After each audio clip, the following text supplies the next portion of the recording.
सुरासुरा सेवित पाद पंकजा करे विराजत कमनीय पुस्तका विदेश्च पत्नी कमलासन प्रिया सरस्वती नृत्य तो वाच में सदा वसुदेव सुतं देवं कंस चाणूरमर्दनं देवकी परमानंदं कृष्णं वंदे जगद्गुरुं मयाध्यक्षेण प्रकृतिः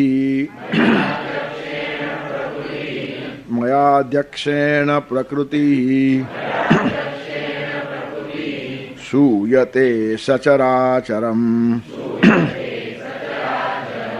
सूयते सचराचरम् हेतुनानेन कौन्तेय हेतुनानेन कौन्तेय जगद्भि परिवर्तते जगद्भि परिवर्तते।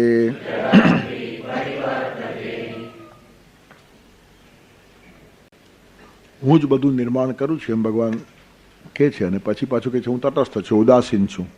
ઉદાસીન વદ આસીનમ અશક્તમ તેસુ કર્મસુ ન ચવામતાની કર્માની નિબંધનથી ધનંજય. મને કર્મો બાંધતા નથી એનું કારણ અલિપ્ત રહીને કરું છું. તો એક વિરોધાભાસ લાગે છે. આ અધ્યાયમાં વિરોધાભાસની બધી ઘણી વાતો શરૂઆતથી જ આવે છે. મસ્થાની સૌરભૂતાની ન ચ મસ્થાની ભૂતાની. હું જ બધું નિર્માણ કરું છું અને છતાં હું કશું જ કરતો નથી, મને કર્મો બાંધતા નથી. આવી રીતનું વિરોધાભાસથી સમજાવવાની પદ્ધતિ અને અતિશય શ્રેષ્ઠ પદ્ધતિ છે. કન્સિસ્ટન્સી અને એક સરખું જ બોલ્યા કરવું એ બહુ સાચી વાત નથી. Consistency is the virtue of an ass. ગધે રોજ કન્સિસ્ટન્ટ હોય છે, એક જ રસ્તે રોજ ચાલ્યો જાય. માણસ રસ્તાઓ બદલાવી પણ શકે. તેથી એક જ સરખું અને એક જ ઘરેડમાં ચાલ્યા કરવું એ બહુ મોટી વિશેષતા નથી. અંદરનો હેતુ એક હોવો જોઈએ. બહારના પ્રકારો બદલાય. આપણું થાય છે શું, બહાર એક હોવાનો દેખાવ કરી છે ને અંદર બધો ઘણો કચરો હોય છે. તેથી કન્સિસ્ટન્સી ખરેખર અંદર હોવી જોઈએ. એક જ માણસ 5, 25, 50 પ્રયોગ કરી શકે પણ એની પછવાડીનું ધારણા એક જ હોય.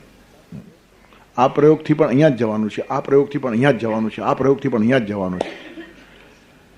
હજારો નદીઓ સમુદ્રમાં એક જ રસ્તાથી ન જાય પણ જાય સમુદ્રમાં છે.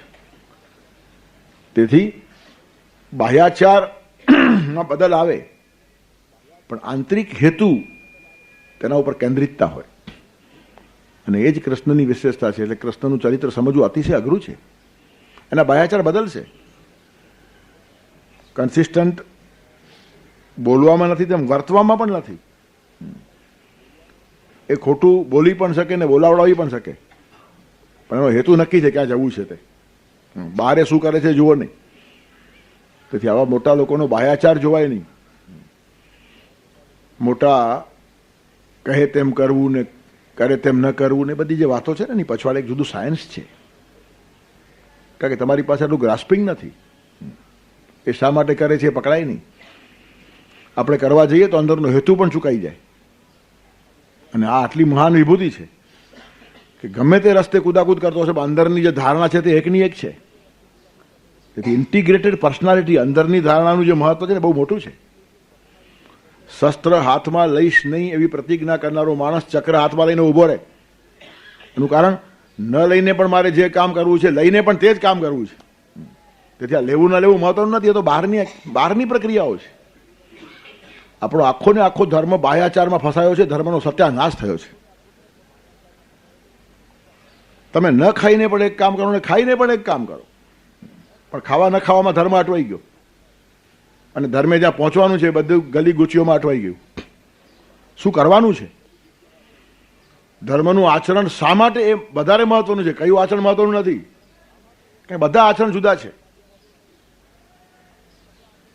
11ના દિવસે નેપાળમાં ચોખા ખવાય. હવે કોની 11 સાચી?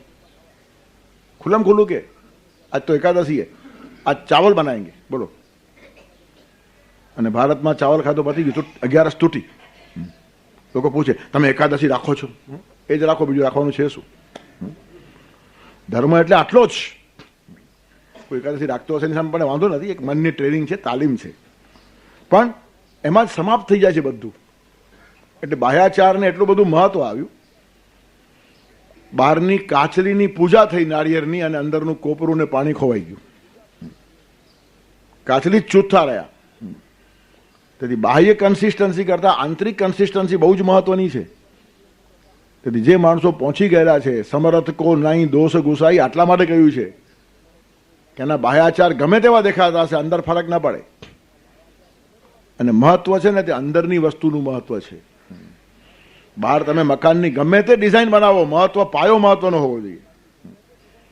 પાયો મજબૂત છે તો મકાન તમે ત્રિકોણ બનાવો ને ચોરસ બનાવો ને લંબચોરસ બનાવો ને ગોળાકાર બનાવો, તમારે જે બનાવવાનું છે બનાવો. તેથી પણ આપણે બાહ્યાચારમાં અટક્યા અને આંતરિક ખોઈ બેઠા. જ્યાં જ્યાં વિરોધાભાસ દેખાય ત્યાં અંદર વિરોધાભાસ ન હોવો જોઈએ. તેથી ભગવાન કૃષ્ણના જીવનમાં એટલા બધા વિરોધાભાસો છે કે ભલભલા માણસોને ચક્કર આવે છે આ વાંચતી વખતે. અને જેની બુદ્ધિ પહોંચતી નથી, પછી એ લોકો કીધું કે 3 કૃષ્ણો હતા. બાલકૃષ્ણ જુદો, પછી યુવાન કૃષ્ણ જુદો, અને કુરુક્ષેત્રના મેદાનમાં લડાવનાર કૃષ્ણ વળી ત્રીજો જ. કૃષ્ણ 3 નહીં હતા, એક જ હતા, પણ તને અનુસંધાન કરતા નહીં આવડ્યું. આપણા બુદ્ધિનો વિકાસ નથી, પરિણામે કૃષ્ણને 3 ઠરાવીએ છીએ. એનું કારણ આપણી બુદ્ધિ એક નથી, એ ઠેક ઠેકાણે ફરે છે. તેથી આંતરિક સૂત્રતા, બાહ્ય દેખાતી વિસૂત્રતાની પછવાડે આંતરિક એક સૂત્રતા છે, જેને યુનિટી ઇન ડાયવર્સિટી કહેવાય. યુનિટી ઇન ડાયવર્સિટી, ઘણી બધી ડાયવર્સિટી દેખાતી હોય, અંદર યુનિટી હોય. તેથી અંદરની એકતા મહત્વની છે, બહારની એકતાને કોઈ અર્થ નથી. બહારના જોડાણ લાંબા ટકતા નથી, અંદરનું જોડાણ હોવું જોઈએ. લગ્નમાં તમને જ્યારે પરણાવે ને ત્યારે બહારનું જોડાણ કરી આપે, અંદરનું તમારે કરવું પડે. એ જવાબદારી ગોર મહારાજની નથી. ગોર મહારાજ ખાલી હસ્તમિલાપ કરાવે, હૃદય મિલાપ આપણે કરવાનો છે, એ થતો જ નથી. તેથી ડાયવર્સ થાય છે, અને ન થાય તો ડાયવોર્સ જેવા જ જીવતા હોય છે. ડાયવોર્સના કારણે બહાર ખરાબ લાગશે, તેથી કેટલા લોકો જિંદગી નભાવી નાખે છે. એ નભાવવું જુદું અને આંતરિક એક સૂત્રતા આવવી એ જુદી છે. નિહાળી એકબીજાને પરસ્પર સ્નેહ વૃદ્ધિ હો. પતિ પત્ની એકબીજાનો ચહેરો જુએ ને સ્નેહનો ઉભરો આવવો જોઈએ. એને હૃદય મિલાપ કહેવાય, અને એનું મહત્વ છે. પણ આપણને એનું મહત્વ નથી, એટલે હાથમાં હાથ લઈને બહાર કૂદાકૂદ કરતા હોય, દુનિયાને દેખાડતા અમારો બહુ પ્રેમ છે. એ બહારની એકતા છે, અંદરની છે નહીં. તેથી બહાર દેખાવ કરવો પડે. જ્યાં જ્યાં અંદર અછત છે ને ત્યાં બહાર પ્રદર્શન શરૂ થઈ જ જાય. જેની પાસે ખરેખર જ્ઞાન નથી એ જ્ઞાની હોવાનો દોડ કર્યા વગર રહે જ નહીં. જેની પાસે ખરેખર સોના મોતી હીરાના દાગીના નથી તે ઉછીના લાવીને પહેર્યા વગર રહેશે જ નહીં. અને જેની પાસે છે તે ન પણ પહેરે, એમાં છે શું? કરોડપતિ અબજપતિની સ્ત્રીઓ ઘણી વાર એમને એમ નીકળી પડે છે સાદા ડ્રેસની અંદર. એનું કારણ છે જ, એમાં બતાવવાનું શું હોય? એ ન પહેરે તો પણ લોકોને ખબર છે જ, અને આ પહેરે તો પણ લોકોને ખબર છે ઉછીના લાવ્યા છે શું એની પાસે. તેથી બહારની વાતોના મહત્વમાં આપણે અટવાયા છીએ. જ્ઞાનનો આડંબર બહુ જ કરવો પડે છે. વક્તા જેટલો કમજોર, વ્યાસપીઠ એટલી વધારે સજાવવી પડે. એનું કારણ પાછળથી પ્રકાશ ફેંકવાનો છે, અંદર છે જ નહીં. નહીં તો બેઠો એ માણસમાં છે શું? શેતરંજી ઉપર બેઠો, એક સ્ટૂલ રાખીને બેઠો, બોલવા લાગ્યો. એનું કારણ પ્રકાશ જ્ઞાનનો છે, લાઇટનો થોડો છે. તેથી મહત્વ બહારની વસ્તુનું વધી ગયું, એનું કારણ આંતરિક સત્વ ખોવાતું જાય છે. તેથી કાચલીની પૂજા શરૂ થઈ જાય, બાહ્યાચારની પૂજા શરૂ થઈ જાય, અને બાહ્યાચારને એટલું બધું મહત્વ આવી જાય કે ખરેખર ધર્મ ખોવાઈ જાય. અને એટલે જ ભગવાનને પછી આવવું પડે. ધર્મ સંસ્થાપનાર્થાય સંભવામી યુગે યુગે. સ્થાપના નહીં, સમસ્થાપના, સમ્યક સ્થાપના કરવી પડે. આડી અવડી સ્થાપના ધર્મની થયેલી જ છે, અને આડી અવડી થઈ ગયેલી સ્થાપનાને જ આપણે સમ્યક સ્થાપના માનીએ ત્યારે સમ્યક સ્થાપના શું છે સમજાવવાને માટે ભગવાન આવે છે. પરિત્રાણાય સાધુનામ વિનાશાય દુષ્કૃતામ ધર્મ સંસ્થાપનાર્થાય સંભવામી યુગે યુગે. યદા યદા હિ ધર્મસ્ય ગ્લાનિર્ભવતિ ભારત અભ્યુત્થાનમ ધર્મસ્ય તદાત્માનમ સૃજામ્યહમ. ધર્મસ્ય ગ્લાનિર્ભવતિ, ધર્મ ખલાસ થાય જ નહીં. ખલાસ થવાને માટે ધર્મ જન્મ્યો જ નથી. સૃષ્ટિ નિર્માણ થઈ તેનાથી પહેલા ધર્મ હતો, અને સૃષ્ટિ આખી ખલાસ થઈ તો પણ ધર્મ રહેવાનો છે. તે ધર્મનો નાશ થાય એવો શબ્દ ભગવાને વાપર્યો નથી, ગ્લાની છે. યદા યદા હિ ધર્મસ્ય ગ્લાનિર્ભવતિ. ગ્લાની એટલે ઝાંખપ. તમારા ચહેરા ઉપર કેમ ગ્લાની દેખાય છે? એનો અર્થ તમારો ચહેરો નાશ પામ્યો છે? નહીં. ગ્લાની એટલે ઝાંખું પડી ગયું, તે જ ખલાસ થયું. તેમ ધર્મના અગ્નિ ઉપર કેટલીક વાર બહારની રાખ આવી જાય ને ધર્મ ઝાંખો પડી જાય તો એ ફૂંક મારીને ભગવાન ઉડાડે, ધર્મ પાછો જેવો હતો તેવો ને તેવો છે. તેથી બાહ્યાચારના થપેડાઓ વધી જાય ત્યારે અંદરનો અગ્નિ મંદ પડવાની શક્યતા છે. તેથી વિરોધાભાસ બાહ્યાચારમાં હોય, આંતરિક એક સૂત્રતામાં વિરોધ ન હોય. ઘડીકમાં ભગવાન આમ કહે છે ને ઘડીકમાં ભગવાન આમ કહે છે, ઘડીકમાં ભગવાન આમ વર્તે છે ને ઘડીકમાં ભગવાન આમ વર્તે છે. વર્ત છે, એનો માણસ છે, જીવતો માણસ છે, કે મશીન નથી. મશીન એક સરખું જ ચાલે, એ વિશેષતા માણસમાં છે. સામાન્ય સજીવ પ્રાણી અને વાહનમાં ફરક છે. તમે સાયકલ ઉપર સવારી કરતા હો કે મોટરમાં પ્રવાસ કરતા હો, રસ્તામાં એક ખાડો આવશે તો સાયકલ અને મોટર ખાડો કૂદશે નહીં, ઘોડો કૂદી જશે. આ જીવતામાં અને મશીનમાં ફરક છે. ઘોડો જમ્પ મારીને આગળ જશે, સાયકલ જમ્પ નહીં મારે, કે તમારી મોટર પર જમ્પ નહીં મારે, ડાયવર્ઝન કરવું પડે તમારે. સામાન્ય વાતોની અંદર પણ મનુષ્ય નહીં, પશુ પણ જો એનામાં ચેતના છે તો કંઈક વિશેષ કરી શકે છે. મનુષ્ય એના કરતાં વિશેષ કરે, મહાપુરુષ એના કરતાં વિશેષ કરે, અને ભગવાન તો ગજબ કરે. જે કરવું હોય તે કરે. પણ અંદર એને ખબર છે દરિયા તરફ જવાને માટે નદી કયો રસ્તો લે એનો આગ્રહ ન હોય, પણ સમુદ્રમાં જવો છે તે આગ્રહ હોય. તેમ જીવ સાધનાનો કયો માર્ગ અપનાવે એના માટે આગ્રહ ન હોય, પણ પરમાત્મા તરફ જવું છે આગ્રહ નક્કી હોવો જોઈએ. પછી જ્ઞાનથી જાઓ, ભક્તિથી જાઓ, કર્મથી જાઓ, ધ્યાનથી જાઓ, યોગથી જાઓ, જે માર્ગ લેવો હોય તે લો. માર્ગમાં વિભિન્નતા ચાલે, અને એ જ તો ધર્મની ખરી વ્યાખ્યા છે. પ્રામાણ્ય બુદ્ધિ વેદેશુ સાધનાનામ અનેકતા ઉપાસ્યાનામ અનિયમા એ તો ધર્મ છે લક્ષણ. ખરો ધર્મ આ છે. પ્રામાણ્ય બુદ્ધિ વેદેશુ, વેદ એટલે જ્ઞાન. જ્ઞાનને જે પ્રમાણભૂત માને છે, સમજદારીને પ્રમાણભૂત માને છે, ના સમજ વર્તન જે કરતો નથી. વિદ ટુ નો, વિદ એટલે જાણવું, અને જણાઈ ગયેલું અનુભવજન્ય હજારો વર્ષનું જ્ઞાન છે, તેનો જે રાશિ થયો એને વેદ કહેવાય. તેથી વેદમાં પ્રામાણ્ય બુદ્ધિ હોવી જોઈએ. વેદને ચેલેન્જ ન કરો. વેદ એ અનુભવનિષ્ઠ જ્ઞાન છે, અને એમાં માનવું તે અંધશ્રદ્ધા નથી. It's the reason faith. બુદ્ધિ ચલાવ્યા પછી જે મુકાય છે એને રીઝન ફેઇથ કહેવાય. અંધશ્રદ્ધા જુદી અને જાગૃત શ્રદ્ધા જુદી. હું ઘણી વાર કહું છું, આદ્ય શંકરાચાર્ય જેવો બુદ્ધિમાન માણસ મળવો મુશ્કેલ. બુદ્ધિનો હિમાલય છે. અંગ્રેજ લોકો બુદ્ધિનો આલ્પ્સ કહે, પણ આલ્પ્સ કરતાં હિમાલય ઊંચો છે. આપણે શા માટે આલ્પ્સ કહીએ? પણ અંગ્રેજીની એટલી ગુલામી આવી છે, શંકરાચાર્ય બુદ્ધિના આલ્પ્સ છે એમ કે. અરે પણ હિમાલય શું ખોટું, આપણે નજીકમાં છે. કેટલા આપણે માનસિક ગુલામ થયા છીએ. શંકરાચાર્યને પણ આલ્પ્સ જોડે સરખાવીએ છીએ, હિમાલય જોડે નહીં. તેથી શંકરાચાર્ય બુદ્ધિના હિમાલય છે, પણ છતાં વેદને માને છે, અને આટલું જ નહીં, માનવાનો આગ્રહ રાખે છે. દુષ્તર્કાત સુવિરમ્યતામ શ્રુતિમતસ્તર્કોનુસંધીયતામ. શંકરાચાર્ય કહે છે દુષ્તર્ક કરો નહીં. જે તમે તર્ક કરશો ને એ શ્રુતિમત, વેદને અનુકૂળ હોવો જોઈએ. વેદ છોડીને ચાલશો તો નાસ્તિક, વેદ પકડશો તો આસ્તિક. ભગવાન માનો કે ન માનો, ભારતમાં ભગવાનને બહુ મહત્વ નથી, વેદને મહત્વ છે. ભગવાન ન માનનારા કપિલને પણ ભગવાને પોતાની વિભૂતિ કીધેલી છે. સાંખ્ય દર્શન ભગવાન માનતું નથી. નિરીશ્વર યોગ એટલે સાંખ્ય, અને શેશ્વર સાંખ્ય એટલે યોગ. સાંખ્યમાં ઈશ્વર ઉમેરો તો યોગ થઈ જાય, અને યોગમાંથી ઈશ્વર કાઢી નાખો. ક્લેશ કર્મ વિપાકાશય પરામૃષ્ટ પુરુષ વિશેષ ઈશ્વર, હા ઈશ્વર બાદ કરો એટલે સાંખ્ય થઈ ગયું. સાંખ્ય અને યોગની ફિલોસોફીમાં કોઈ ફરક નથી. જેમ વૈશેષિક અને ન્યાયની ફિલોસોફી કોમન છે, તેમ સાંખ્ય અને યોગની ફિલોસોફી કોમન છે. તેમ પૂર્વમીમાંસા અને વેદાંત પણ જોડે જાય છે. 6 દર્શન છે, પણ બબ્બેના જોડકા છે. અને એટલે જ પહેલાને પૂર્વ મીમાંસા કહે છે, અને વેદાંતને ઉત્તર મીમાંસા કહે છે. બંને મીમાંસા જ છે. તો સાંખ્યનો કપિલ ઈશ્વર ન માનતો હોવા છતાં સગુણ સાકાર રૂપે આવીને ભગવદ્ ગીતા જ્યારે ભગવાને કીધી, ત્યારે 10મા અધ્યાયમાં વિભૂતિઓમાં કીધું સિદ્ધાનામ કપિલો મુનિ. સિદ્ધ પુરુષોમાં કપિલ મારી વિભૂતિ છે. મને માને તે જ સારો, ને મને માને તે જ વિભૂતિ. આવી બાલિશતા છે જ નહીં ભારતની અંદર. મને માને કે ન માને, વેદને માનનારો હોવો જોઈએ. અહીંયા વેદની કિંમત છે, પણ આપણને આપણું મહત્વ છે. આપણને અનુકૂળ આવે તે જ આપણો, ને આપણને અનુકૂળ ન આવે તે ખલાસ. એનો અર્થ બુદ્ધિ ઠેકાણે નથી. ભગવાન ગીતાની અંદર જ્યારે કપિલને પોતાની વિભૂતિ કહેતા હોય, ભગવાનને ન માનનાર માણસને, એટલે કેટલી વ્યાપકતા અને ઉદારતા ભારતમાં છે. તેથી વેદનું આટલું મહત્વ છે. પ્રામાણ્ય બુદ્ધિ વેદેશું સાધનાનામ અનેકતા. તમે જે સાધના કરો છો, સાધન અપનાવો છો ને, અનેકતા, કોઈ પણ સાધન લો, અનેક સાધનોની છૂટ છે. ઉપાસ્યાનામ અનિયમા, તમારા ઉપાસ્ય દેવના બારામાં ભારતે કોઈ નિયમ બનાવ્યો નથી. કારણ વગરના આપણે ઝઘડીએ છીએ. હવે ઝઘડો પણ ગયો, એનું કારણ પ્રેમ જ ગયો છે.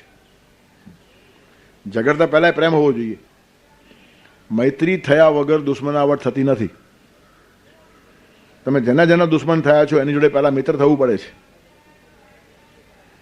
મુલુંડ સ્ટેશન ઉપર પ્લેટફોર્મ પર 1000 માણસો ઊભા હોય, બધા તટસ્થ છે, કોઈ કોઈનો દુશ્મન નથી, કોઈ કોઈનો મિત્ર નથી. ત્યારે એકવાર સંબંધ બંધાય પછી તૂટવાનું શરૂ થાય. ત્યારે કહેવાનું તાત્પર્ય શું છે કે હવે લોકો ઝઘડતા નથી, એનો અર્થ તટસ્થ બની ગયા છે. એક કાળે શૈવ વૈષ્ણવોનો ઝઘડો ચાલતો હતો, એનું કારણ વિષ્ણુ માટે એક લોકોને આવેશ હતો અને એકને શિવ માટે આવેશ હતો. વૈષ્ણવો શિવ શબ્દ બોલે નહીં.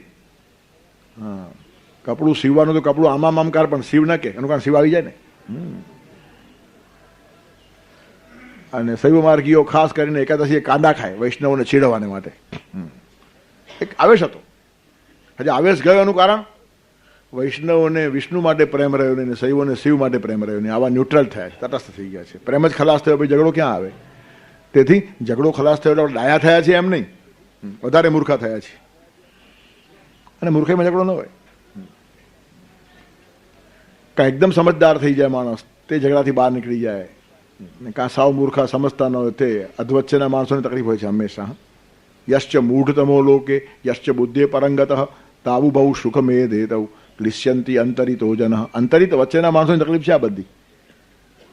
શંકરાચાર્ય અને વલ્ભાચાર્યને કોઈ ઝઘડો નથી.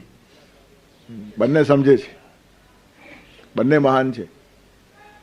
વલ્ભાચાર્ય પણ ખુશ છે. શ્રીનાથજી બાવા કમર ઉપર હાથ રાખે છે અને એક હાથથી બધાને બોલાવે છે, અહીંયા આવો. એ જ વાત શંકરાચાર્ય કહે છે. નિતંબક કરાભ્યામ, કમરે હાથ રાખીને ભગવાન પંઢરપુરમાં ઊભા છે.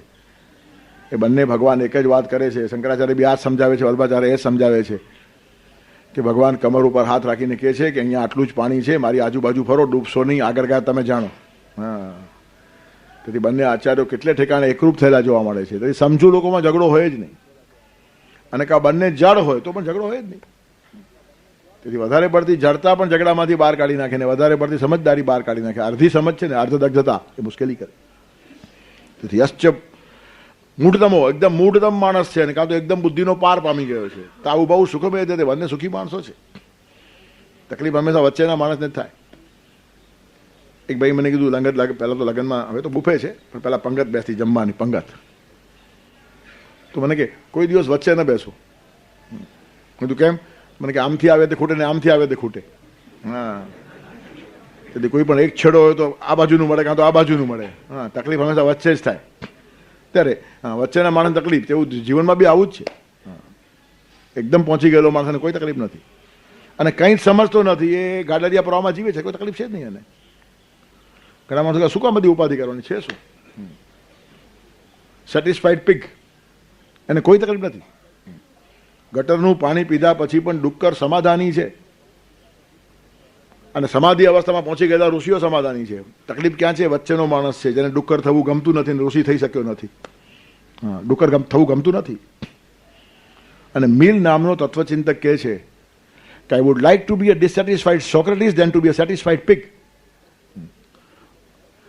સંતોષી ડુક્કર થવા કરતા અસંતોષી સોક્રેટિસ થવું સારું. એનું કારણ એ અસંતોષ કશુંક લાવી આપશે. જ્ઞાનના બારામાં થોડો અસંતોષ હોવો જ જોઈએ. મારે કંઈક મેળવવું છે, મારે કંઈક પામવું છે. હવે શું પામવાનું? ઠીક છે, ગ્રંથ ગડબડ કરી, વાત નવો કરી ખરી. એ પહોંચી ગયેલો માણસ બોલે છે. નરસિંહ મહેતાના મોઢામાં આ શોભે. ચોથા ધોરણમાં નાપાસ થયેલો છોકરો આ બોલે તો શોભે નહીં. ગ્રંથોમાં કશું નથી, તે ગ્રંથો વાંચીને જ ખબર પડે. વગર વાંચે કોઈ કહેતો હોય ગ્રંથોમાં કશું જ નથી તો મૂર્ખ છે. ગ્રંથોમાં નથી એના માટે પણ ગ્રંથો વાંચવા પડે અને પછી ખબર પડે કે આ શબ્દોમાં પકડાય એવો પરમાત્મા નથી. યતો વાચો નિવર્તન્તે અપ્રાપ્ય મનસાસ, પણ તે એના વગર ખબર પડે નહીં. એટલે આપણે ત્યાં ટોચની બુદ્ધિ જેની પાસે, તેવા શંકરાચાર્ય પણ કહે છે, એની શ્રદ્ધા અંધશ્રદ્ધા નથી. વેદને ભગવાન કરતા વિશેષ મહત્વ આપનારો માણસ કહે છે કે વેદો પણ જો આવતીકાલે એમ કહેશે કે અગ્નિ ઠંડો છે તો હું માનીશ નહીં. જો અંધશ્રદ્ધા કોને કહેવાય? જે કે તે માનીશ. અગ્નિ ઠંડો છે એમ વેદ કહેશે તો પણ હું માનીશ, તો એ અંધશ્રદ્ધા કહેવાય. તેથી વેદો ઉપર અનન્ય શ્રદ્ધા, ભગવાન કરતા વિશેષ વેદને માનનારો માણસ કહે છે કે વેદો જો આવતીકાલે એમ કહેશે કે અગ્નિ ઠંડો છે તો હું માનવા તૈયાર નથી, આ વાક્ય શંકરાચાર્યના મોઢામાં આશ્ચર્ય નિર્માણ કરે તેવું છે. વેદને હું માનીશ નહીં, આ શબ્દ પણ આ માણસ ઉચ્ચારી શકે નહીં. આટલો વેદ માટે એને નિષ્ઠા છે, છતાંય કહે છે કે વેદો પણ આવતીકાલે એમ કહેશે કે અગ્નિ ઠંડો છે તો હું માનીશ નહીં, પણ હું વેદને માનું છું. એનું કારણ મને ખબર છે કે વેદો આવું કહેશે જ નહીં. આને કહેવાય રીઝન ફેઇથ. ખોટી વાત વેદ કહેશે તો હું માનીશ નહીં, પણ હું વેદને એટલા માટે માનું છું કે વેદ ખોટી વાત કહેતા જ નથી. અનુભવોનો નિચોડ વેદોની અંદર ભરેલો છે. તેથી પ્રામાણ્ય બુદ્ધિ વેદેશું સાધના નામ અનેકતા ઉપાસ્યા નામ અનિયમા. તમારા ઉપાસ્ય દેવના બારામાં કોઈ નિયમ નથી. શિવ વિષ્ણુ જગરતા હતા એટલા પછી આપણે ત્યાં હરિહરની ઉપાસના, હરિ એટલે વિષ્ણુ અને હર એટલે શિવ.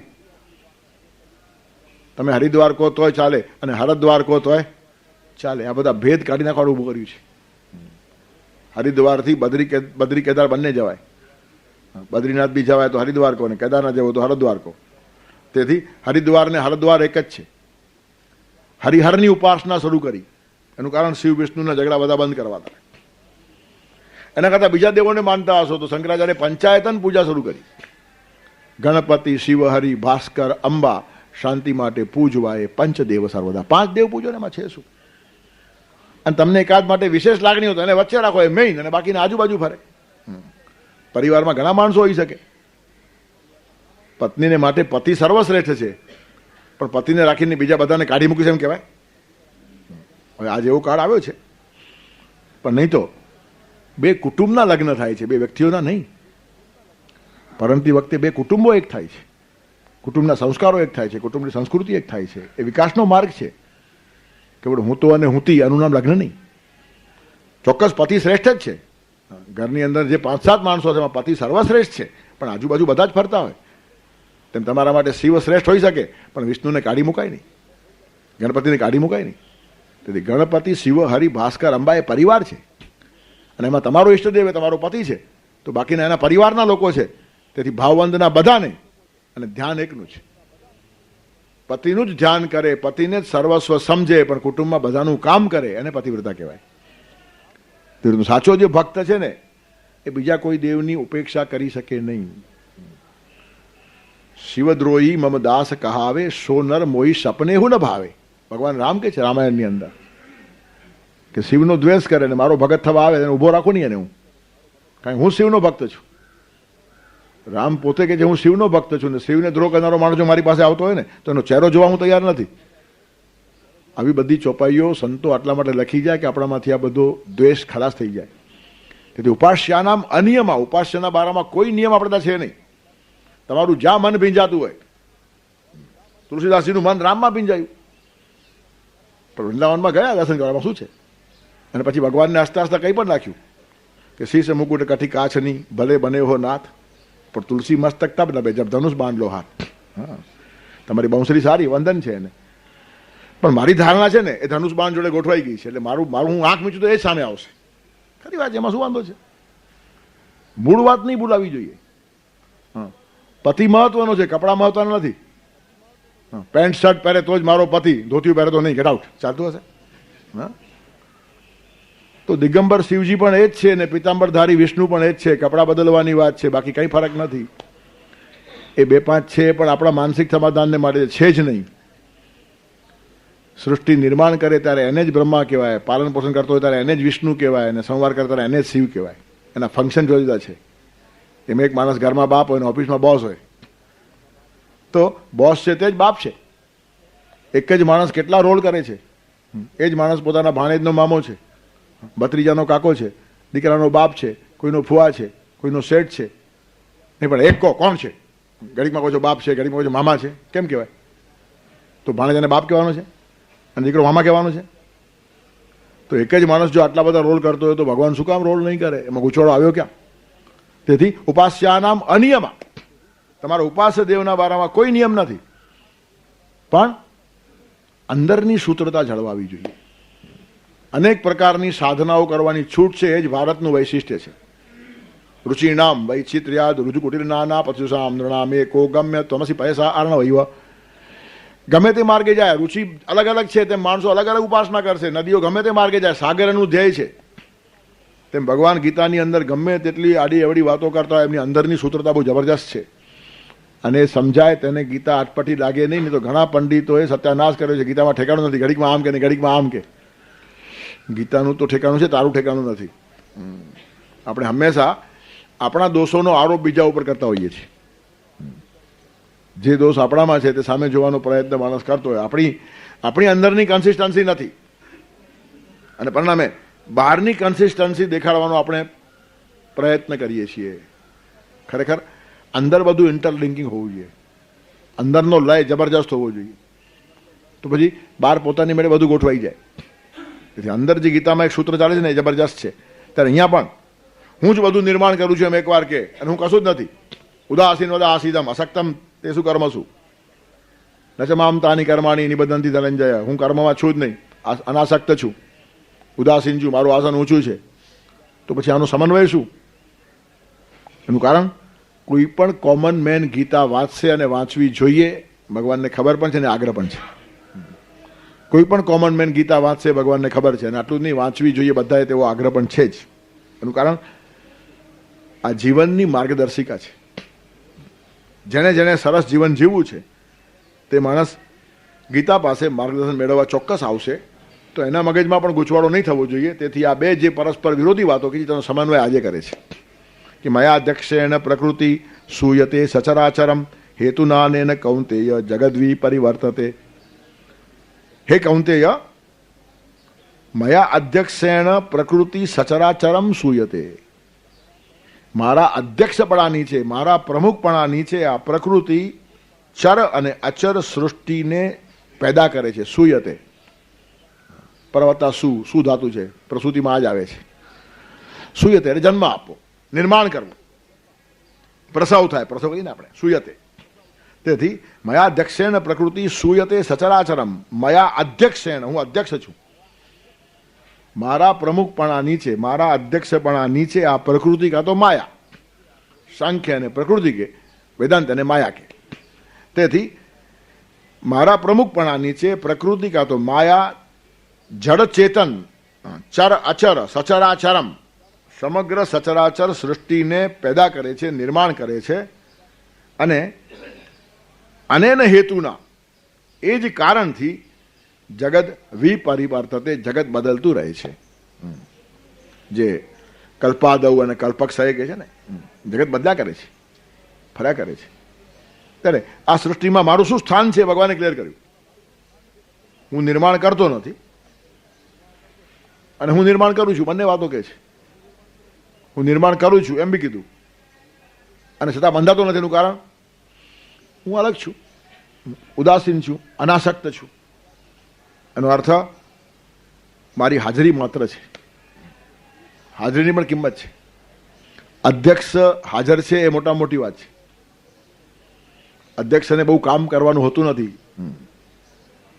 સંસ્થાઓમાં મંડળોમાં કામ કરનાર માણસોને ખબર છે કે વધારે મહત્વ સેક્રેટરીનું હોય, મંત્રી કામ કરતા હોય, અધ્યક્ષને ખાલી બેસાડવાનો હોય, પણ માણસ મહત્વનો હોય, જેવો તેવો ન હોય. તેથી એની અધ્યક્ષતા ઘણીવાર બહુ ગરબડ કરતો હોય ને એને માણસો અધ્યક્ષ બનાવી દે, શાંતિ બેઠો તો હોય, જાજી ઉપાધિ ન કરે, એને પ્રમુખ બનાવી રાખો. એનું કારણ કરવાનું હોય જ નહીં કશું. એવો પ્રમુખ નથી આ. ભગવાન જે પ્રમુખ છે એ આખી વાત જુદી છે. માણસ છે ને એ મુખ પરથી ઓળખાય. એક્સિડન્ટમાં જો મોઢું વેરવિખેર થઈ જાય, કચડી જાય, માણસ ઓળખાતો નથી. હાથ પગ ઉપરથી માણસો નથી ઓળખાતા. આપણા આખા શરીરમાં મહત્વનો હોય તો આટલો જ ભાગ છે. અહીંયા સપ્તર્ષિઓ તપ કરે છે. 2 આંખ છે, 2 કાન છે, 2 નાકના નસકોરા, 6 ને 1 મોઢું, 7, 7 ઋષિઓ અહીંયા છે. અને બધી મોટા ભાગની તમારી જે એક્ટિવિટી છે તે અહીંયાથી થાય છે. તમે જુઓ છો અહીંયાથી, બોલો છો અહીંયાથી, શ્વાસ લો છો અહીંયાથી, સાંભળો છો અહીંયાથી, સ્વાદ લો છો અહીંયાથી, વિચારો છો અહીંયા, બધું અહીંયા જ છે. બાકી બધા ઇન્સ્ટ્રુમેન્ટ છે. તેથી બાકીની બધી વધારે પડતી કર્મેન્દ્રિયો છે, જે જ્ઞાનેન્દ્રિયો કે છે, બધી અહીંયા કોન્સન્ટ્રેટ થઈ ગઈ છે. મગજ તમારું છે સૌથી શ્રેષ્ઠ છે. ઉર્ધ્વ મૂળ મદસ્સાખમ અસ્વથમ પ્રાહુરવે, એમ મૂળ ઉપર છે. ઉપર એટલે જ્ઞાન, જ્ઞાન અહીંયા છે, બુદ્ધિમાં છે, માનીએ છીએ આપણે. તેથી મુખ ઉપરથી માણસ ઓળખાય. કોઈ પણ માણસનો ચહેરો જુઓ એટલે ખબર પડે માણસની. ફેસ રીડિંગ કહેવાય. એક કલા છે આખી, ફિઝિયોગ્નોમી. ચહેરા ઉપરથી પણ ભવિષ્ય કહેનારા માણસો છે. કેટલાક કુંડલી ઉપરથી, કેટલા હાથ ઉપરથી કે, અને કેટલાક મુખમુદ્રા ઉપરથી કહી શકે. અને ભવિષ્ય તો લાંબીની વાત થઈ, પણ હમણાં એક એવો માણસ છે તે બી ચહેરા પર ખબર પડે. એનું કારણ ચહેરા ઉપર ભાવ આવ્યા વગર રહેતો નથી. તમારા મનના વિચારો અને વિકારો તમારા ચહેરા ઉપર પ્રગટ થાય છે. તેથી ચહેરો છે ને એ માણસની ઇન્ડેક્સ છે. આખા પુસ્તકની જેમ મુખપૃષ્ઠ હોય ને, મુખપૃષ્ઠ એ આખા પુસ્તકની શોભા છે. તેથી કવર સારામાં સારું હોય તેમ ચહેરો છે ને એ શોભા છે. તેથી મુખ ઉપરથી માણસ ઓળખાય અને પ્રમુખ ઉપરથી સંસ્થા ઓળખાય. પ્રમુખ કેવો છે એના પર સંસ્થા નક્કી થઈ જાય. જેનો પ્રમુખ સારો નહીં એ સંસ્થાની ભલીવાર હોય નહીં, સત્યાનાશ જ થયા આગળ જતા. તેથી નેતૃત્વની બહુ મોટી કિંમત છે. ગણાનાન્ત્વા ગણપતિ ગુમ હવામય. ગણપતિ એટલે પ્રમુખ. ગણ એટલે સમૂહ, ટોળું, અને એનો પ્રમુખ કેવો હોવો જોઈએ તે દેખાડવાને માટે ગણપતિ છે. એનું માથું મોટું હોવું જોઈએ, બટકા માથાના નેતાઓ ચાલે નહીં. એના પગ ટૂંકા હોવા જોઈએ, ખોટી દોડધામથી કામ થતું નથી. ઘણા માણસો ખોટી દોડધામ કરતા હોય, થાય નહીં કશું જ, પણ એવી ભાગમભાગ કરતા હોય કે આખી દુનિયા એ જ ચલાવતા એવું લાગે. તેથી પગ ઉલટાના ટૂંકા હોવા જોઈએ ને માથું લાંબુ હોવું જોઈએ. અને માથું જો શ્રેષ્ઠ હોય, નેતા શ્રેષ્ઠ હોય, તો એક જ નેતા હજારો લાખો માણસોને ચલાવી શકે. તુમ ચલે તો યુગ ચલા, એમ ગાંધીજી માટે કહેવાતું હતું. ગાંધીજી માટે એમ કહેતા તમારા ખાલી બે જ પગ છે, પણ ભારતના કરોડો પગ તમારા જ છે. એનું કારણ તમારા આદેશ ઉપર ચાલે છે. આને નેતૃત્વ કહેવાય. એના માટે કોઈ સ્થાનની જરૂર નથી. સ્થાનથી માન મળે છે એ બહુ જ કંગાલ કલ્પના છે. સત્વશૂન્ય માણસો સ્થાન માટે દોડાદોડ કરતા હોય. સ્થાન વગર જેને માન મળે માણસ મોટો. તમે ખુરશીમાં હો ને લોકો તમારો ઓર્ડર માનતા, શું કિંમત છે એની? તમારી કિંમત ખુરશીની કિંમત છે. નીચે ઉતરો એટલે ખબર પડે કેમ છે. સ્થાનમ પ્રધાનમ ખલુ યોગ્યતાયા સ્થાને સ્થિતો કા પુરુષોપી સૂર. યોગ્યતામાં સ્થાનનું પ્રધાન છે. સ્થાન પર રહેલો કા પુરુષ, બાયલો માણસ પણ સૂર છે. એનું કારણ સત્તા હાથમાં છે. સ્થાનમ પ્રધાનમ ખલુ યોગ્યતાયા સ્થાને સ્થિતો કા પુરુષોપી સૂર. જાનામી નાગેન્દ્ર તવ પ્રભાવમ કંઠે સ્થિતો ગર્જસી શંકરસ્ય. ભગવાન વિષ્ણુ એકવાર ગરુડ પર સવારી કરીને કૈલાસ ઉપર શિવજીને મળવા ગયા હતા. પછી શિવ વિષ્ણુની મસલત ચાલતી હતી.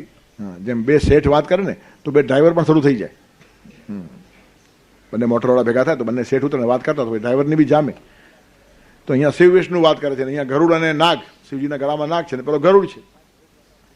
ત્યારે નાગ ગરુડ સામે આમ ફૂફાડા મારે છે. ત્યારે ગરુડ હસવા લાગ્યો. તું ફૂફાડા મારી સામે મારે છે? તને ખબર છે તારી હેસિયત શું મારી સામે? હા તો ઠીક છે, શિવજીના ગળામાં છે એટલે નીચે ઉતર, ખબર પાડું કેમ છે તે.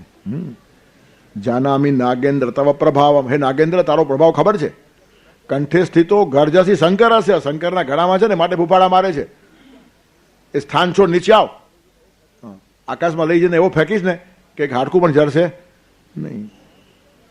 ત્યારે સ્થાન ઉપર નાગ ફૂફાડો મારે. પોતાની ગલીમાં બધા જ કૂતરાઓ સૂર હોય છે.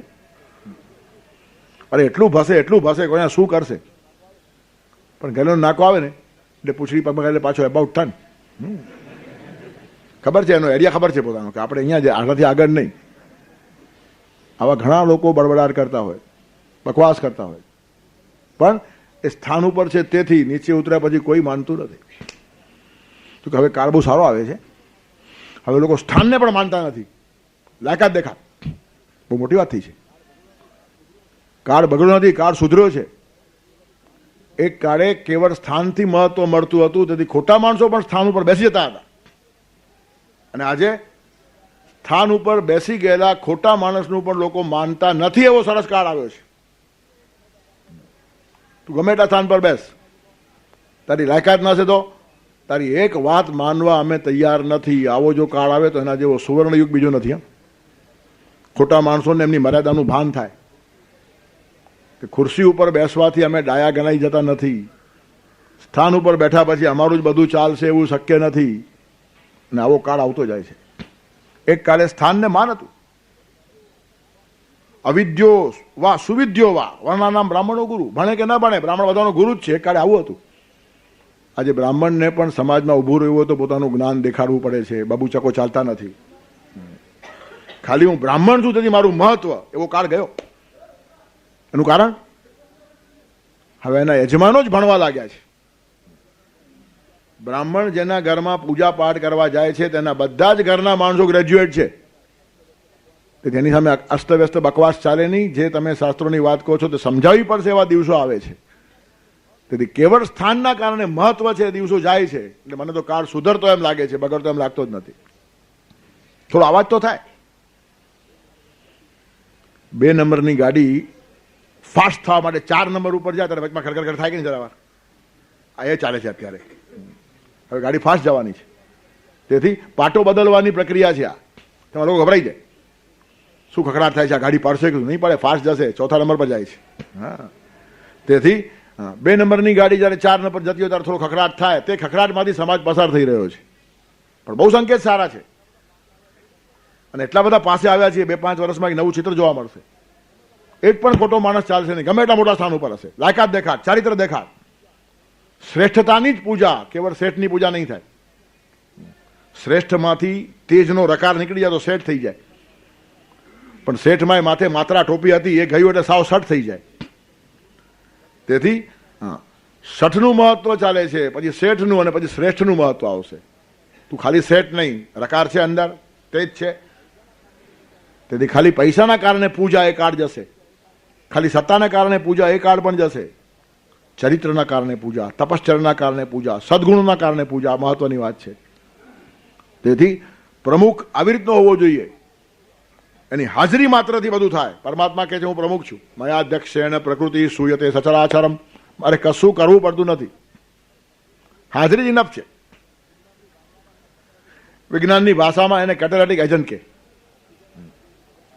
ઓક્સિજન અને હાઇડ્રોજન ભેગા થાય તો પાણી બને, પણ વચમાં વિદ્યુત જોઈએ. વિદ્યુત કરતી નથી કશું, પણ એની હાજરી વગર તમે ખાલી ઓક્સિજન ને હાઇડ્રોજનના ડ્રોપ ભેગા કરો, પાણી નહીં બને. પણ વિદ્યુતની હાજરી જોઈએ. તેમાં જગતમાં પરમાત્માની હાજરી જોઈએ, કંઈ ન કરતો હોય તો પણ.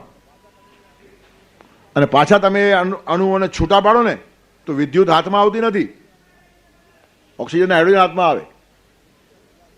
તેમ સૃષ્ટિના પદાર્થોને ગમે એટલા છૂટા પાડો, પરમાત્મા હાથમાં આવશે નહીં. વિદ્યુત એ શક્તિ છે, હાથમાં ના આવે. પરમાત્મા પણ એ શક્તિ છે, હાથમાં ના આવે. પદાર્થોનું ગમે એટલું વિભાજન કરો, વિદ્યુતનું ફંક્શન દેખાય, વિદ્યુત નહીં દેખાય. વીજળી આપણને દેખાતી નથી, આ બલ્બ છે તેનું ફંક્શન છે, કાર્ય છે એ દેખાય. વીજળીના કારણે પંખો ફરે છે, આ ફંક્શન છે તે દેખાય. ટીવી ચાલુ થયો, ફંક્શન દેખાય. મશીનો ચાલુ થયા, ફંક્શન દેખાય. વીજળી આ બતાવો વીજળી. જે માણસ વીજળી બતાવી શકશે તે માણસ પરમાત્માને પામી ગયો એમ સમજો. કોઈ પણ શક્તિ દેખાતી નથી, અદૃશ્ય હોય છે. પરમાત્મા એક શક્તિ છે, પરમાત્મા એક વ્યવસ્થા છે, પણ એની હાજરીની અપેક્ષા છે. સૂર્ય હાજર છે એટલે આખી દુનિયા ચાલે છે. સૂર્ય કશું કરતો નથી. ઉદાસીને વદાસીદમ, કેટલું ઉદાસ, કેટલું ઉપર આસન છે એનું. 9 કરોડ ને 30 લાખ માઇલ અહીંયાથી દૂર છે, પણ એ ન હોય તો આ જગત ચાલે નહીં. હેતુ ના ને કૌંતેય જગત વિપરિવર્તતે. સૂર્યની હાજરી મહત્વની છે. સૂર્ય ન હોય તો આખી સૃષ્ટિ ખલાસ. પણ કશું કરવાને માટે સૂર્ય આવતો નથી. ઉદાસીન છે, એનું આસન ઊંચું છે, એ નીચો ના આવે એમાં જ મજા છે. નીચો ના આવે તો હૂંફ મળે, અને નીચો આવે તો આગ લાગે.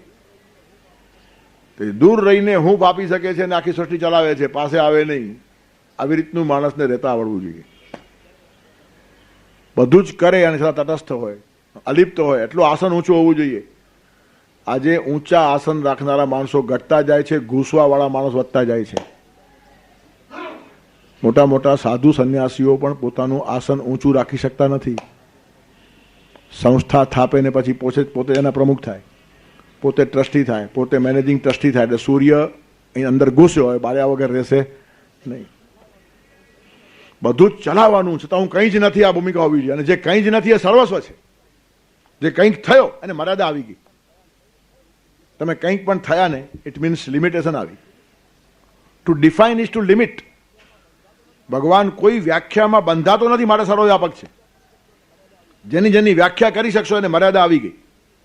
Two define is to limit. વ્યાખ્યા એ મર્યાદા બતાવે છે. કોઈ માણસ પોતાના નામની પછવાડે BA લખે એટલે નક્કી થયું કે આ BA છે, MA નથી. MSc નથી, MCom નથી, PhD નથી, હા BA જ છે બધાથી, અને બધા એનાથી BA છે. હા, એટલે એની મર્યાદાની ખબર પડે છે. કોઈ પણ તમે ડિગ્રી લાવ્યા એટલે મર્યાદાની ખબર પડી. કોઈ પણ ચોકઠામાં તમે બંધાયા કે તમારી મર્યાદા નક્કી થઈ ગઈ. તમે પદ્મશ્રી થયા એટલે બંધાયા, પછી એના કરતાં બીજું મોટું પદ્મ વિભૂષણ હશે તો તે હજી તમે નથી, એ નક્કી થયું. એના કરતાં મોટું બીજું ભારત રત્ન હશે તો એ તમે હજી નથી, એ નક્કી થયું. અને આવતીકાલે કંઈ વિશ્વરત્ન વાળું આવશે તો એ પણ તમે હજી નથી. પણ તમે કંઈ જ નથી તો બધું જ છો. પરમાત્મા કંઈ જ નથી માટે બધું જ છે. ત્યારે જેને કંઈક થવાની તમન્ના લાગે છે તે માણસ સીમિત થઈ જાય છે, બંધાઈ જાય છે, સંકુચિત થઈ જાય છે. એ માણસ સાચા અર્થમાં પ્રમુખ રહી શકતો નથી. કાગળ ઉપર હોય તો પણ ઘણા કાગળ ઉપરના પ્રમુખો એટલા બધા લાચાર છે, કશું જ કરી શકતા નથી.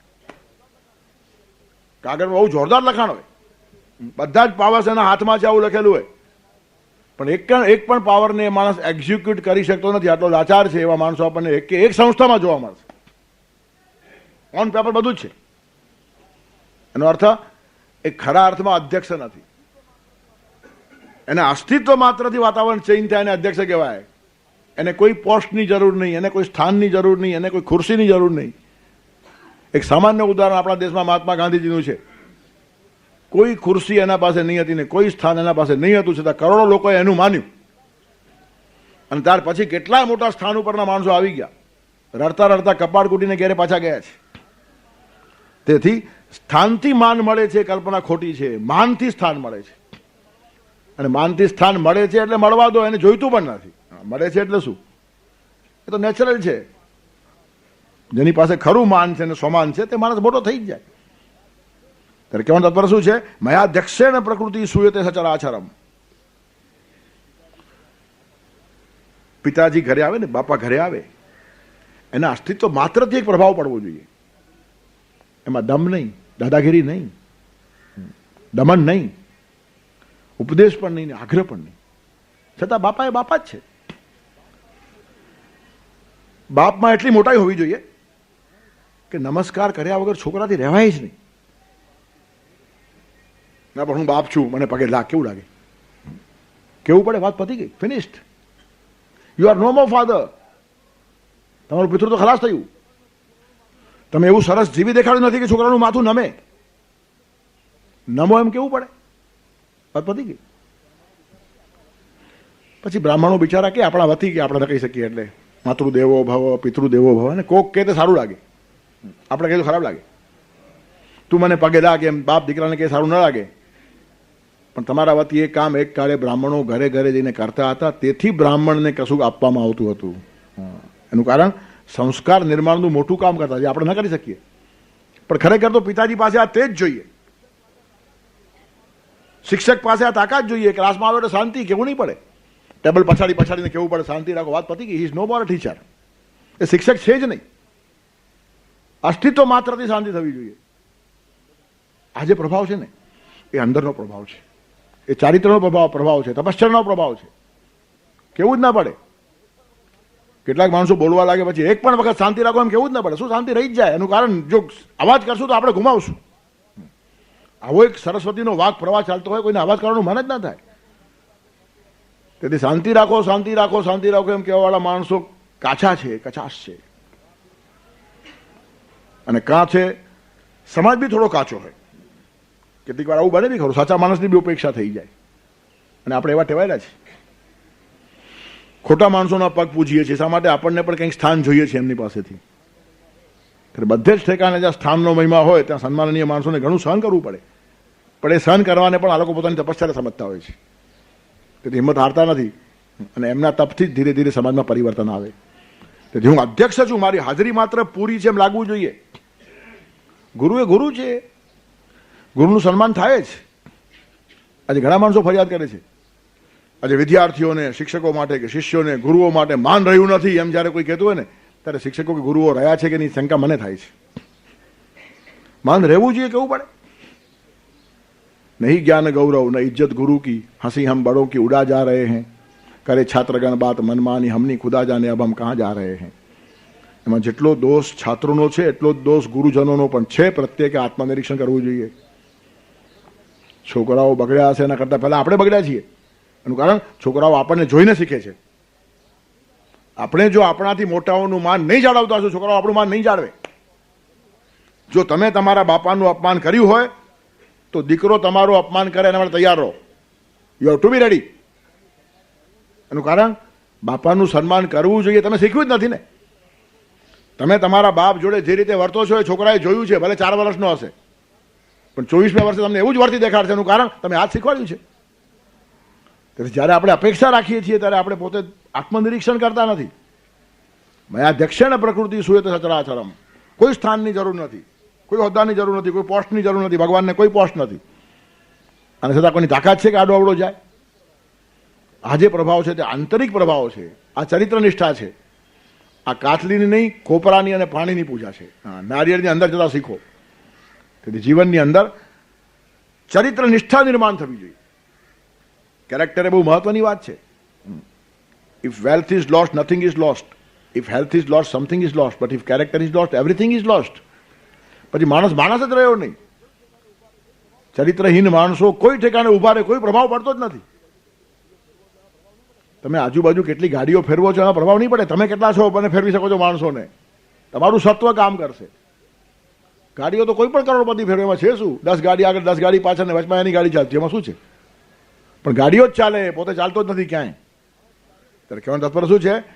માણસ ચાલશે ચરિત્રથી, માણસ ચાલે તપશ્ચર્યાથી, માણસ ચાલે જીવન મૂલ્યોથી. લાઈફ વેલ્યુઝ જેની પાસે છે તે પગે ચાલતો હોય તો પણ હજારો માણસો એનું માનવું પડે. અને હવાઈ જહાજમાં ઉડતા હશો તો પણ તમારું કોઈ માને નહીં. એનું કારણ અંતિમ જે પ્રભાવ પડે છે તે ચારિત્રનો પડે છે. તેથી મયાધ્યક્ષેણ પ્રકૃતિમાં ભગવાને બહુ સરસ વાત કીધી છે કે મારે કશું કરવું પડતું નથી. ઊંચું આસન રાખું છું અને તેના કારણે ઘણા માણસોને ગેરસમજણ પણ થાય છે. હું છું જ નહીં એમ લોકો માને છે. પછી મારે થઈ દેખાડવું પડે. હા, એક ફેશન છે ભગવાનને પ્રમુખ કહેવાની. અમારા કામમાં ભગવાન પ્રમુખ છે. અને પછી જ્યારે આપણે નગ્ન નાચ કરીએ ને તાગરથી ના કરીએ ને ત્યારે ભગવાન એમ કહેશે કે તમે મને પ્રમુખ કઈ દેખાડ્યો છે, હવે જો હું થઈ દેખાડું છું. થઈ દેખાડે ભગવાન. એનું કારણ એની અધ્યક્ષતા નીચે ખોટું કામ ચાલી શકતું નથી. તમે કોઈ પણ કાર્યની અંદર ભગવાનને પ્રમુખ ઠરાવ્યા એટલે ભગવાનની જવાબદારી થઈ ગઈ. એની આક્ષ અધિવત્તા અક્ષર એટલે અધ્યક્ષ, જેની આંખ બધે ફરે છે.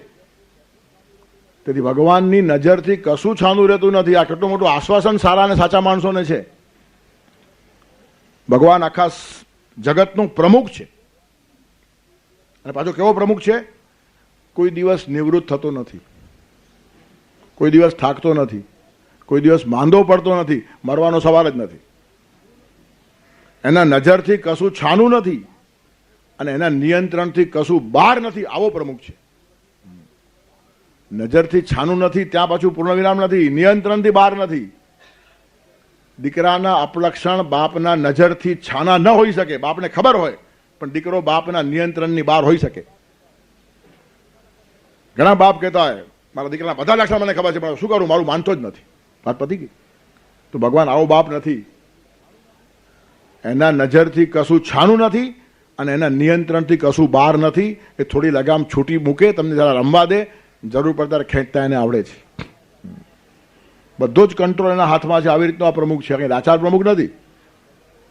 લોકોએ ચૂંટી કાઢીને બેસાડવાનું નથી. આપણે ચૂંટી કાઢીને ચડાવી દઈએ કોકને. તેથી લોકો જેને ચૂંટીને બેસાડે એને ખૂંટી ઉખેડીને ફેંકી પણ દે. તેથી લોકોએ બેસાડેલો પ્રમુખ નથી આ. ત્યારે હું મયાધ્યક્ષેણ પ્રકૃતિ, મારી હાજરી માત્ર બહુ મહત્વની છે. હાજરીની કિંમત છે. સ્ત્રી છે ને, સ્ત્રી એ તેજસ્વી પતિને ઝંખે છે. પતિની હાજરી આવી હોવી જોઈએ. સ્ત્રીનું મસ્તક નમે. શાસ્ત્રકારો પછી કે પતિ પરમેશ્વર છે, પતિ તારો દેવ છે, પતિને પગે લાગવું જોઈએ એમ કોઈના કહેવાથી લાગે ઠીક છે, રૂટીન છે. શરૂઆતમાં ભલે એવું થાય પણ ધીરે ધીરે પતિ ખરેખર પગે લાગવા જેવો જ છે આ પતિએ સાબિત કરી આપવું પડે. પતિ રેવ ગુરુ સ્ત્રીનામ. પતિ એ સ્ત્રીનો ગુરુ છે. તેથી બીજા ગુરુના પગ પકડવાને માટે સ્ત્રીઓએ જવાનું નહીં. આ ભારતનો આગ્રહ છે. ભારતની અંદર કોઈ સ્ત્રી પોતાના પતિને છોડીને કોઈ ગુરુ પાસે જાય નહીં. પતિની સાથે જાય જવું હોય તો, પણ એકલી સ્ત્રી ગુરુઓ પછવાડે દોડતી હોય અને પછી છાપામાં વાંચીએ ફલાણો સંન્યાસી ફલાણી સ્ત્રીને ઉપાડી ગયો, પણ જવાની જરૂર શું હતી? એનું કારણ પતિમાં ગુરુત્વ દેખાતું નથી, માટે બીજે ફાંફા મારે છે. જવાબદારી છે પતિની. પતિ નેસેસરીલી મોટો હોવો જોઈએ, જ્ઞાનમાં મોટો, અનુભવમાં મોટો, સમજદારીમાં મોટો, સ્નેહમાં મોટો, ખૂબ મોટો હોવો જોઈએ, નતમસ્તક થાય. તે જ પૂજક છે સ્ત્રી. નિસ્તેજ અને લાચાર પતિ કોઈ પત્નીને ગમતો નથી, પણ મળ્યો હોય તો નભાવવો પડે, નભાવે છે બિચારી. પણ પ્રત્યેક સ્ત્રીની આ ઝંખના છે કે ગૌરવથી મારું માથું જેની પાસે નમે, આવો મારા પતિમાં શ્રેષ્ઠ ગુણો હોવા જોઈએ. અને કેટલીક પત્નીઓ પોતાના પતિને બનાવી પણ નાખે આવો. પતિવ્રતા એટલે પતિના વ્રતને અનુસરે, આ પતિવ્રતા. અને પતિના જીવનમાં વ્રત ન હોય તો વ્રત આપે, એ પણ પતિવ્રતા. કેટલીક સ્ત્રી પાસે પણ માતૃશક્તિ છે, એ પતિ નિર્માણ કરે. જો ન હોય તો મને મળ્યો છે તે આટલો પાવરફુલ છે નહીં, પણ બનાવીશ. આવી સ્ત્રીઓ પણ ભારતમાં પાકી છે. ત્યારે કહેવાનો તત્પર શું છે કે સ્થાનનું એક મહત્વ છે, પોતાની જે પ્રતિષ્ઠા છે માણસની, તેને ઊભી કરવી પડે. પતિ તરીકેનું સ્થાન મને ભગવાને આપ્યું છે, તો મારે પતિ થઈ દેખાડવું જોઈએ. ફાલતુ માણસ ન હોય. મારી પાસેથી જે જોઈશે તે મારી પત્નીને મળશે, આવી ધારણા હોવી જોઈએ. તે જે પૂજક સ્ત્રી છે, નિસ્તેજ જોડે જીવન કાઢવું પડે તો એને બહુ દુઃખ થાય છે. રૂકમિણીને આ જ ફિકર હતી ને, સત્યભામાને, કે ભગવાન કૃષ્ણ જેવો પતિ મળ્યો, પછી આવતા જન્મમાં કોઈ એલફેલ મળે તો કેમ થાય? પછી નારદજી કીધું કે આ જન્મમાં જે મળ્યો તે આવતા જન્મે જોઈએ તો આ જન્મમાં દાન કરવું પડે. આપણે કથા ખબર છે, પણ મુદ્દો ક્યાં હતો કે કૃષ્ણ જેવા તેજસ્વી માણસ જોડે સંસાર કર્યા પછી કોઈ આલતું ફાલતું એબીસી જોડે સંસાર કરવાનો વિચાર પણ ના આવે, ગમે પણ નહીં, સહન પણ ના થાય. સ્ત્રી એ તેજ પૂજક છે. તેથી પતિમાં આટલા ગુણો હોવા જોઈએ કે જેના કારણે સ્ત્રીનું મસ્તક પોતાની મેળે નમે. બાપમાં પણ એટલી મહાનતા હોવી જોઈએ કે છોકરાઓ એનો આદર કરે જ. આપણે હાથે કરીને આદર ગુમાવીએ છીએ. છોકરાઓ જોડે એટલી હલકી વાતો કરીએ છીએ, છોકરાને બાપ બી એવો જ છે, એમાં શું ચાલે? આવું નહીં હોવું જોઈએ. એ ગરિમા લાગવી જોઈએ. એનો અર્થ છોકરાઓમાં ભળો નહીં એમ. મિત્ર થવાની છૂટ છે આપણે ત્યાં. પ્રાપ્તે તું 16 વર્ષે પુત્ર મિત્રવદ આચરે.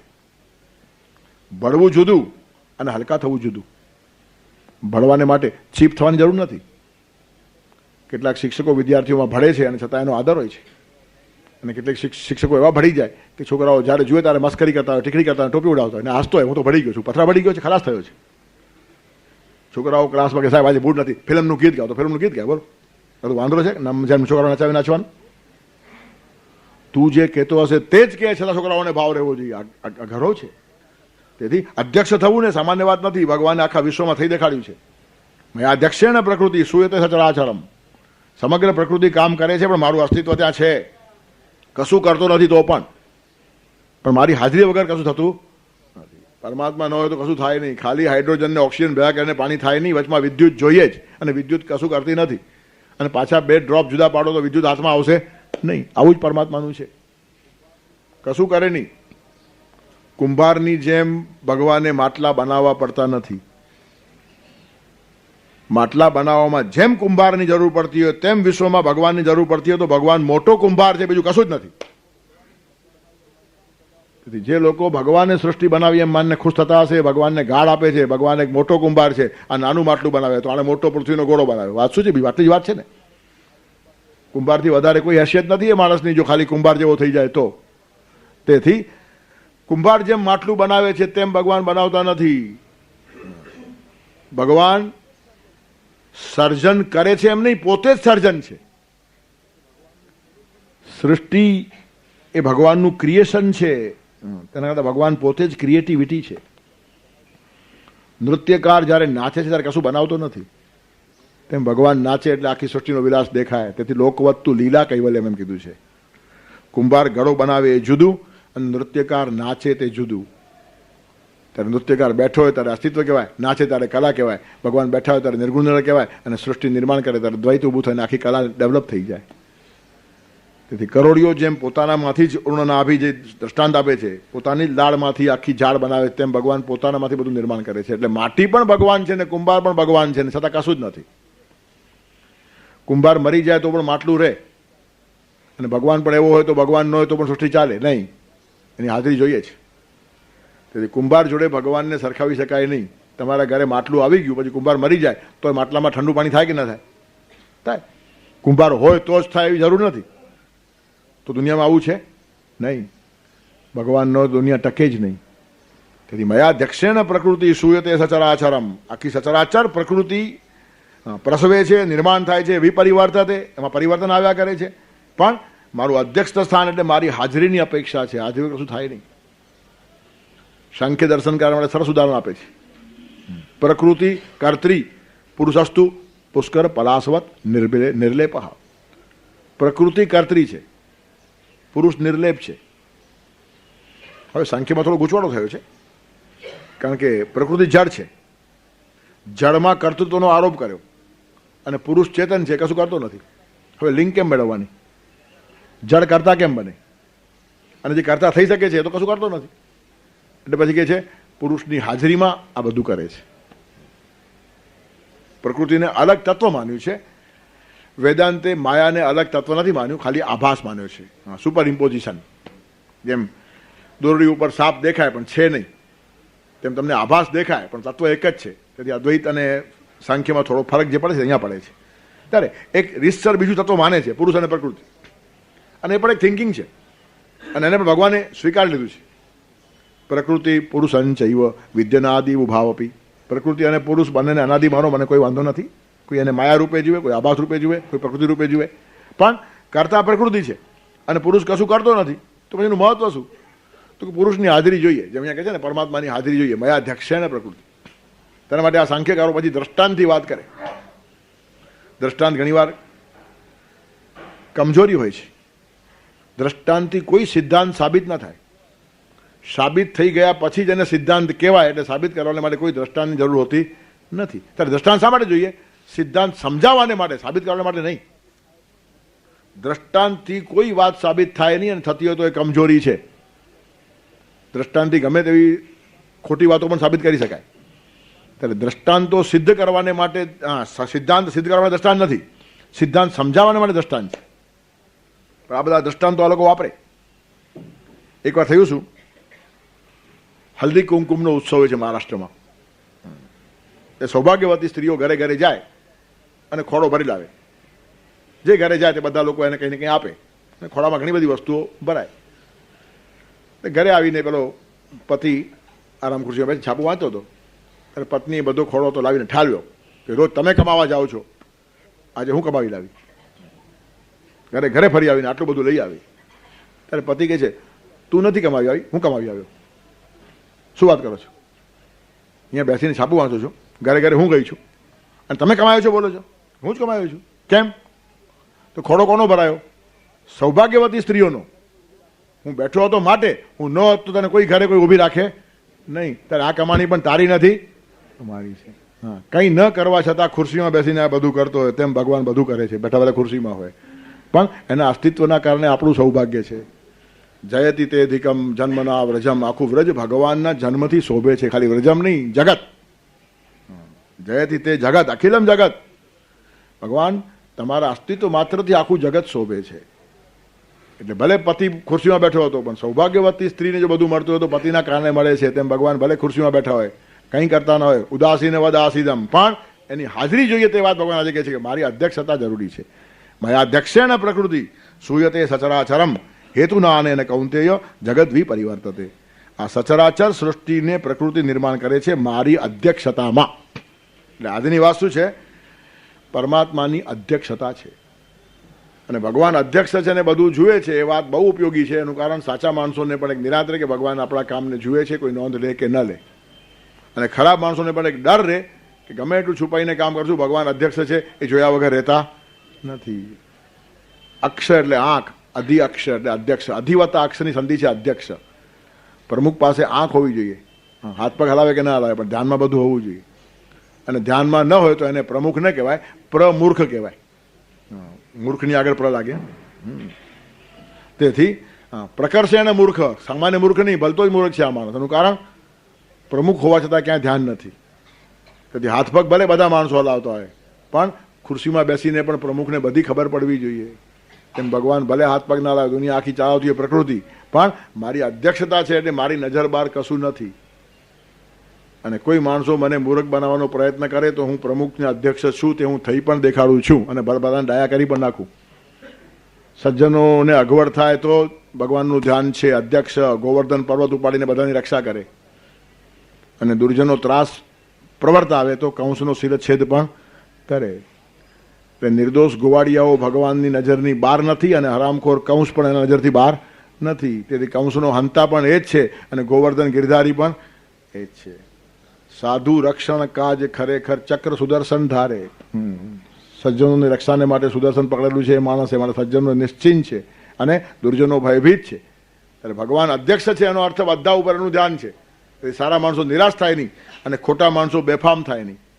સારા માણસોને ખાતરી છે કે ભગવાન જુએ છે, એનાથી મોટું સમાધાન નથી. લોકો આપણા કામની નોંધ લે કે એની પરવા જ કરો નહીં, કારણ કે નોંધ લઈને પાછા એ બી ચાલ્યા જવાના, પછી નોંધ કોણ રાખશે? તમારી નોંધ લેનારો માણસ ક્યાં અમર છે? મરી જવાનો. ત્યારે ભગવાન નોંધ દે ને કાયમની હોય, અને જન્મ જન્માંતરના તમારા વિકાસમાં ઉપયોગી થાય એટલી ભગવાન ધ્યાન રાખશે. તેથી ખરેખર પરમાત્મા અધ્યક્ષ છે, અને એ આપણા કામની નોંધ લે છે તો સારા કામમાં પ્રોત્સાહન મળશે, અને ખરાબ કામનો ડર રાખશે. એનું કારણ એ કામ એનાથી છાનું રહેતું નથી. એટલે સારું કામ ભગવાન જુએ છે એટલે એમાં વેગ મળે, અને ખરાબ કામ ભગવાન જુએ છે માટે પોતાની મેળે માણસ ખરાબ કામ ઘટાડતો જાય. તેથી એની હાજરી માત્રથી આ દુનિયા સરસ ચાલે છે. એ વાત પોતે કરી. હવે થોડીક જેમ પોતાના વિશે વાત કરી તેમ થોડી આપણા વિશે વાત કરે છે. લોકો કેવા પ્રકારના હોય છે તે 2 શ્લોકોનું પાલન કરી રાખશું આવતા રવિવારને માટે. અવજાનંતિ મામ મૂઢા માનુષીમ તનુમાશ્રિતમ પરમ ભાવમજાનંતો મમ ભૂતમહેશ્વરમ મોગાશા મોગકર્માણો મોગજ્ઞાના વિચેતસઃ રાક્ષસીમાસુરીંચૈવ પ્રકૃતિમ મોહિનીમ શ્રિતઃ વસુદેવસુતં દેવં કંસચાણૂરમર્દનમ દેવકી પરમાનંદમ કૃષ્ણં વંદે જગદ્ગુરુમ. ગુરુર્બ્રહ્મા ગુરુર્વિષ્ણુ ગુરુર્દેવો મહેશ્વર ગુરુઃ સાક્ષાત પરબ્રહ્મ તસ્મૈ શ્રી ગુરવે નમઃ.